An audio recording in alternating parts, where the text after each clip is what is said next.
We're going to give you some practical tools right now, easy things, baby steps for you to help recruit volunteers. Once again, why does this matter? When our side turns out, we win. Our side came out in 2008, 2000, 2012, 2018, 2020. We stayed home in New Jersey 2009. Remember Chris Christie? 2010, Obama's got this. We stayed home, brought us the Tea Party. 2013, Christie again. 16, I don't have to tell you what happened last. Our site stayed home. 500,000 Democrats, 7 million in New Jersey, and 7 million Democrats across the country. And what that meant was we lost the House by 7,000 votes in 3 districts. And so here in New Jersey, what we want to do is make sure this doesn't happen. There's really 2 kind of voters in our world. An active voter who votes in every election. Active voter is a volunteer that hasn't been asked. That's our mantra. And then cicada voters who only come out every 4 years. Well, like the cicadas, it's an insect joke. We want them to come out more often because the stakes are high. One of the things I'm going to go off screen here. I want everyone to close your eyes right now, all 60 of you. Close your eyes. Think about, I'm serious, I'm watching on the screen. Think about one person in your life who agrees with you, who complains that you could call in the next 24 hours and say, hey, come with me. I want to make a difference. That's the assignment. It's that simple. Think about that. Write that down. And we'll tell you, we'll give you tools on how to recruit them. And how do you identify these people in your life? Let's see. So start a list of 5 to 10 people that you know. Start with people you know. Don't go knock on strangers' doors. We have a program called Neighbor to Neighbor, which we're going to put in the chat. And this is a very targeted program for you to identify people within your immediate block, your neighborhood, in your building to create your own community of like-minded folks. And it all starts the same way. Create a prospect list of people you want to engage. Think about the people who online or complaining or your neighbor who may say something. How do you spot them? I call them Blue's Clues. Look at their lawn signs. Look at their bumper stickers. Look and it doesn't have to be specifically political. It could be Planned Parenthood. It could be We Believe signs. These are the clues and gives you that they're more likely or not to support your values. Maybe not on everything, but that's a good start to have a conversation. Social media is a real tell. Look at social media. Look who they're supporting. Look who they're following. And even if they're Springsteen supporters, right? If they're, or if they're doing Western country, stay away from them. I'm kidding. And then, so really what we're saying, and this is the assignment, find that one person. Tomas, put in the link for Neighbor to Neighbor.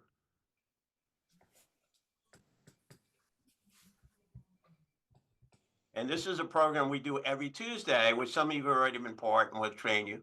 The other thing is, right now, there's a governor's race for New Jersey. The Montclair Dems have not endorsed anyone. We probably won't. Individuals may endorse folks. One of the great exercises you could do now is take a petition and collect signatures for the candidate of your choice.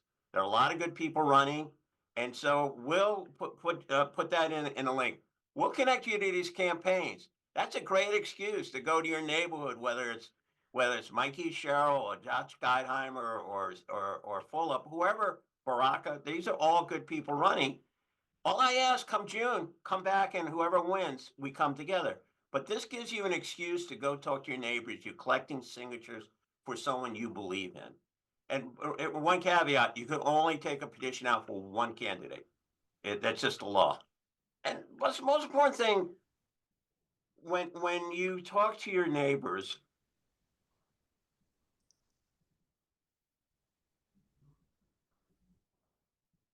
remember the conversation we talked about, why you're doing this? Listen to them. People want to have community. Connect with them. Don't be afraid they'll no. Engage them. You may approach a neighbor and they say no, or just walk away. But main thing is to engage and create your own community. And then when we get into it, what do you want them to do? Well, watch a debate. What you know what? You're feeling bad? Have them watch West Wing with you. The main thing is to create a community to come together.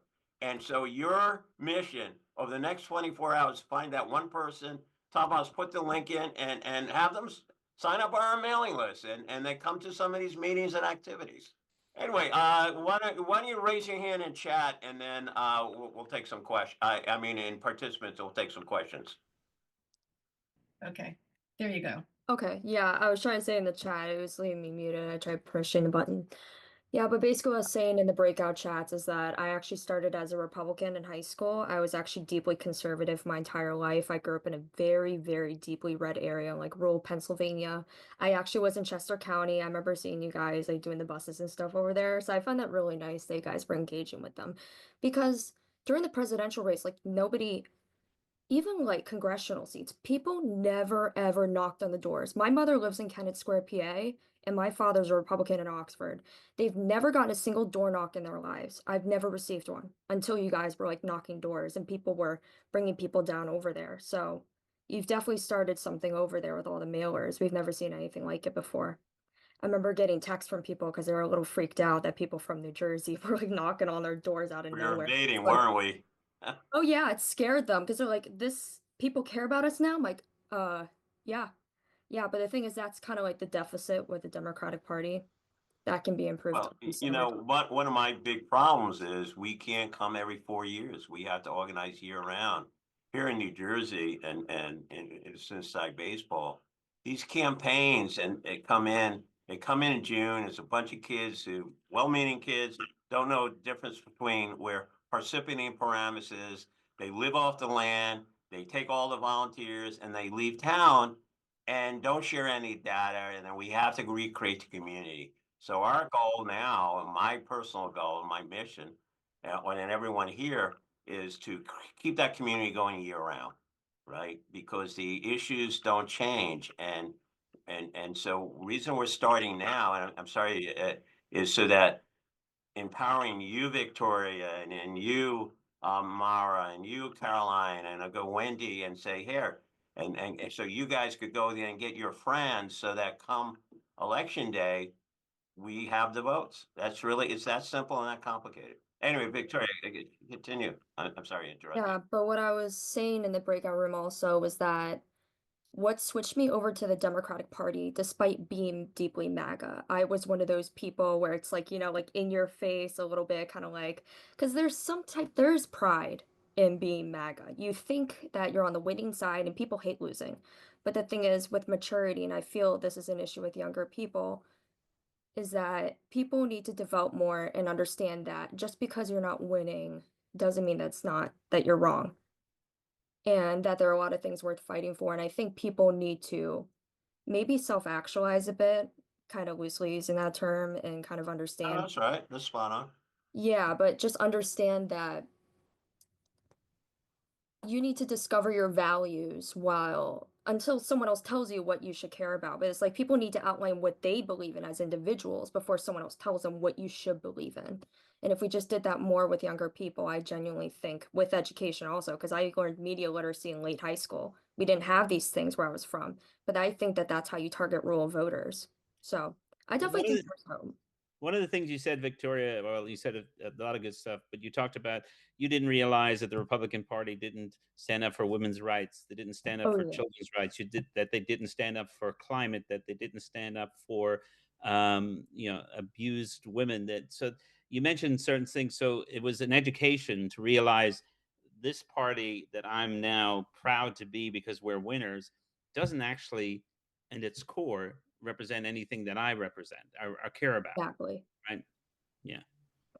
Yeah, but it's just the Republicans, like someone else mentioned in the breakout room, like they say they care about all these things, like, oh yeah, like even being like pro-life, which is okay to oppose abortion, but it's like the way they communicate it is very I would say aggressive.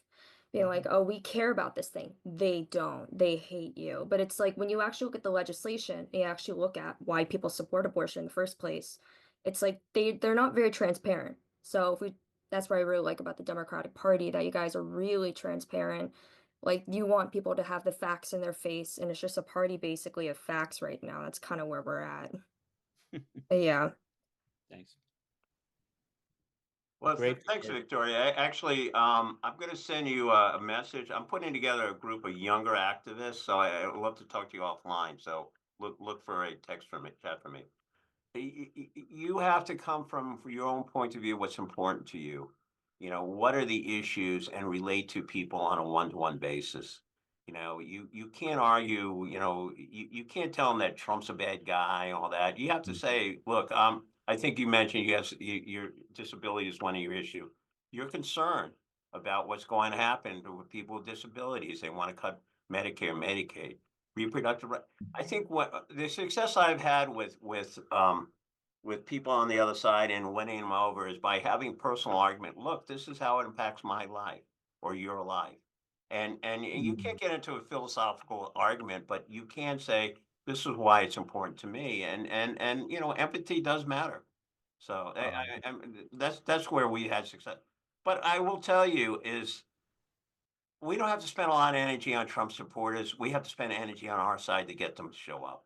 That's really that's really people that argue with me. I don't see any value in arguing Magna Land. I think it's and I have a lot of friends who are Arab Americans. Obviously, what's going on in Gaza is horrible, but they stayed home, and Trump is going to do a lot of wars. So these are the kind of conversations we have to have. We try to have perfect. So who was we were talking to? I think early on. A lot of our side lets perfect become the enemy of the good. So that's my advice, is to actually talk to what's important to you. But anyone else want to add on? So I did want to also mention, like Victoria, I'm a former Republican, although I haven't been one in 15 years. My family escaped communist Cuba, so they escaped the dictatorship, and I'm very much concerned that we are very quickly becoming one in this country.